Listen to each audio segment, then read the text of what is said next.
আমি আপনাদের দোয়া একটু খারাপ কেন জানেন? থরসব বিল্লাল ভাইকে যে দেখছেন আপনারা, এমন কোনো মানুষ বাদ নাই যে থরসব বিল্লাল ভাইকে চিনেন না, ঠিক আছে?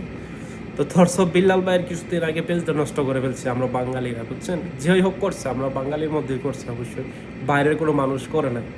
তো ওনাকে দেখে আমার খুব কষ্ট হয়, কেন জানেন? উনি অনেক ভালো ভালো কাজ করতো, অনেক মানুষকে হেল্প করতো, কিছু টাকা পয়সা দান করতো, সব কিছুই করতো। অনেক কন্টেন্ট ক্রিয়েটার আছে দেখবেন, অনেক টাকা কামায়, ঠিক আছে, অনেক টাকা কামায়, কাউকে 1 টাকা দেয় না, কাউকে হেল্প করে না, ঠিক আছে, এরকম কন্টেন্ট ক্রিয়েটার অনেক আছে। তো উনি যাই হোক অনেক কষ্ট করে অনেক সফল হতে হয়েছে, কিন্তু তিনি সফলতাটা ধরে রাখতে পারেন। কেন জানেন? আমরা বাঙালি এগুলো দেখতে পারি না, আমরা বাংলাদেশের মানুষরা এগুলো দেখতে পারি না। একজন সফল হয়ে গেলে আরেকজনের মনে করেন যে মাথা নষ্ট হয়ে যায়, তারা কীভাবে টাইনা নিচে নামাই, বুঝছে?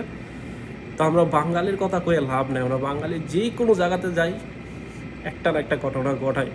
সবাই নয়, হাতে গোনা কি কয়েকজন মানুষ, 100 জন মানুষের মধ্যে যদি একজন খারাপ করে, ওই 100 জনই খারাপ। কথায় কথায় বলবে কি জানেন? বাঙালি খারাপ।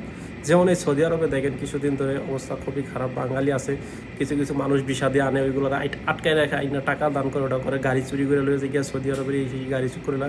সেই কারণে আজকে বাঙালি খারাপ। ওকে সবাই করে, এটা কিন্তু সবাই করে না, 2-1 জন করে, 2-1 জন করে, আর এই সব কিছু খারাপ, নামেই কোনো বাঙালি খারাপ।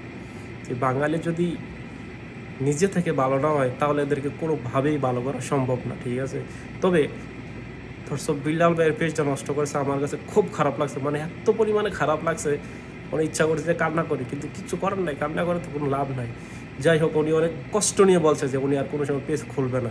তো খুলুক না খুলুক এটা হচ্ছে ওনার ব্যাপার, আমি চাই না উনি না খুলুক, আমি চাই উনি ফেসবুক পেজ খুলুক, আবার মানুষের পাশে দাঁড়াক, আবার মানুষকে উপকার করুক, এই জিনিসটা আমি চাই। কিন্তু ও অনেক মানুষকে দান করছে, অনেক কন্টেন্ট ক্রিয়েটার আছে দেখবেন মাস শেষে অনেক টাকা কামায়, 1 টাকাও কাউকে দেয় না, অসহায় মানুষকে পাশে দাঁড়ায় না।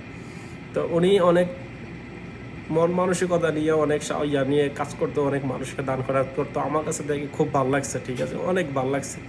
তো কিছু কিছু মানুষ আসলে কি জানেন, সফলতা দেখলে মানুষ দেখলে কোনোদিন তাকে মানে ফেডের বাত হজম হয় না, তারা কীভাবে টাইনা নিচে নামাইব, দিন রাত তার পিছনে লেগে থাকে, ঠিক আছে? তো উনি যাই হোক যে কষ্ট করার পর সব কিছু করার পর সফলতা হয়েছে, কিন্তু সেই সফলতাটা ধরে রাখতে পারে নাই, কারণ আমরা বাঙালি তো খারাপ, বুঝেন না? আমরা চাই না যে আমার ভাই আরেকজন তিনি সফল হোক, এটা আমরা কোনোভাবেই চাই না, মন থেকে চাই না, কারণ আমরা বাঙালি এমনই। একজন সফল হইলে আরেকজনের মনে করেন যে রাতের ঘুম হারাম হয়ে যায়, তারা কোন সময় খালি টাইম না নিচে নামাবো। তো যাই হোক, থরসব বিল্লাল ভাইয়ের জন্য দোয়া রইল, ভালোবাসা রইল, তিনি যেন আবারও ফেসবুকে ফিরে আমরা যেন ওনার ভিডিও দেখতে পারি, এটাই আমাদের শুভকামনা। তো বিল্লাল ভাইয়ের জন্য ভালো থাকবেন। আমার কথাগুলো যদি ভালো লাগে অবশ্যই আমার পেজটা ফলো দেবেন, পাশে থাকবেন। হয়তো আমার এই ভিডিওটা নতুন কন্টেন্ট ক্রিয়েটর হেরাও দেখতে পাবেন, বা পুরান যারা আছে বড় বড় পেজে হেরাও দেখবেন, কার কেন মন্তব্য থাকে জানাবেন। তবে আমার কাছে খুব খারাপ লাগছে বিল্লাল ভাইয়ের এই পেজটার জন্য। তো ভালো থাকবেন সবাই, আবারও দোয়া রইল।